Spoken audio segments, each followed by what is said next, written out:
Hello বন্ধুরা, আজকে আপনাদের যেই দেশটি সফর করাবো যে বিশ্বের বাকি দেশগুলির তুলনায় সবার থেকে আলাদা। বর্তমানে এই দেশটিকেই বিশ্বের সব থেকে ধনী দেশ মানা হয়। এখানে সাক্ষরতার হার 99% এবং এদেশের ভোটিং সংখ্যা 91%। এই দেশটিতে প্রতি 1000 জন লোক পিছু 854টি পার্সোনাল 4 হুইলার কার রয়েছে। হ্যাঁ বন্ধুরা, এই দেশের মানুষদেরই মাথা পিছু আয় সবার থেকে বেশি। আমি আলোচনা করছি দ্য পকেট ডাইনামেটিক কান্ট্রি নামে পরিচিত লাক্সেমবার্গ দেশটির।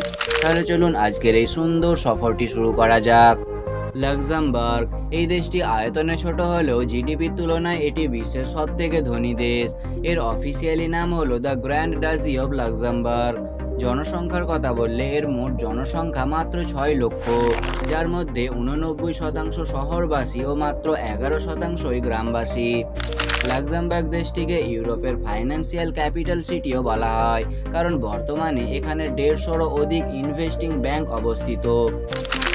এই দেশটির নাগরিকদের কোনো কিছুরই অভাব নেই, কারণ টাকা থাকলে তো সব কিছু করাই সম্ভব, আর এদের কাছে তো বেহিসাবি অর্থ রয়েছে। এখানে কাজ করা লেবারদের স্যালারি শুনলে আপনি অবাক হয়ে যাবেন। এখানের মিনিমাম স্যালারি হলো 2000 ইউরো, যা ইন্ডিয়ান রুপিতে প্রায় 1,80,000-এর কাছাকাছি। সেই জন্যই তো লাক্সেমবার্গে বসবাসকারীদের মধ্যে প্রায় 60%ই অন্য দেশ থেকে আসা লোক। কিন্তু এই দেশটির কাছে এত পরিমাণ অর্থ এলোই কোথা থেকে? তাহলে চলুন এবার জানা যাক লাক্সেমবার্গের মূল ইনকাম সোর্সগুলি কি কি। এই দেশটির মূল ইনকাম সোর্স হলো স্টিল মাইন ও স্টিল ইন্ডাস্ট্রি। এখানে একের অধিক বড় বড় স্টিল ইন্ডাস্ট্রি রয়েছে, যারা এর আশেপাশের দেশগুলিকে ভারী মাত্রায় স্টিল এক্সপোর্ট করে, যা থেকে লাক্সেমবার্গ একটি ভালো পরিমাণ অর্থ আয় করতে পারে। এছাড়াও এখানকার মানুষেরা খুবই ক্রিয়েটিভ হয়ে থাকে। এরা সব সময় কোনো না কোনো নতুন আইডিয়া ভাবতে থাকে এবং তার পেছনে দিনরাত কাজ করতেও এরা ভালোবাসে। এখানকার মানুষেরা খুবই স্টাইলিশ হয়। ব্র্যান্ডেড পোশাক ও গাড়ি এদের মূল হবি। এদের প্রতি 1000 লোক পিছু 854 জন পার্সোনাল কার ডিজার্ভ করে, যা বিশ্বের নাম্বার 1-এ রয়েছে।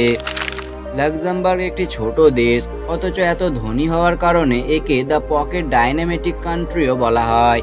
লাক্সেমবার্গকে শিক্ষিত দেশও বলা হয়, কারণ এই দেশটির লিটারেসি রেট প্রায় 99%, অর্থাৎ এই দেশের প্রায় সকল নাগরিকই শিক্ষিত। এ থেকেই বোঝা যায় যে একটি দেশের উন্নতির জন্য শিক্ষা ব্যবস্থা কতটা জরুরি। লাক্সেমবার্গের ভোটিং রেট বিশ্বের সব দেশের তুলনায় বেশি। এখানে ভোটিং রেট প্রায় 91%, অর্থাৎ এই দেশের নাগরিকেরা সকলে মিলেই তাদের ভবিষ্যৎ বেছে নিতে চায়। লাক্সেমবার্গের প্রায় 60%ই জঙ্গলে ভরপুর, তাই এখানের বাতাসও খুবই পরিষ্কার হয়ে থাকে। আসলে এটি সম্ভব হতে পেরেছে এদের সুন্দর কালচারের কারণে। এখানে যে কোনো অনুষ্ঠান ও খুশির দিনগুলিতেই তারা গাছ লাগিয়ে সেলিব্রেশন পালন করে। ফার্মিং এখানকার মানুষদের ইনকাম সোর্সের একটি বড় অংশ। এরা সায়েন্টিফিক পদ্ধতিতে ফার্মিং করে প্রচুর পরিমাণে অর্থ উপার্জন করে। এখানের মানুষেরা খুবই শান্ত প্রকৃতির হয়।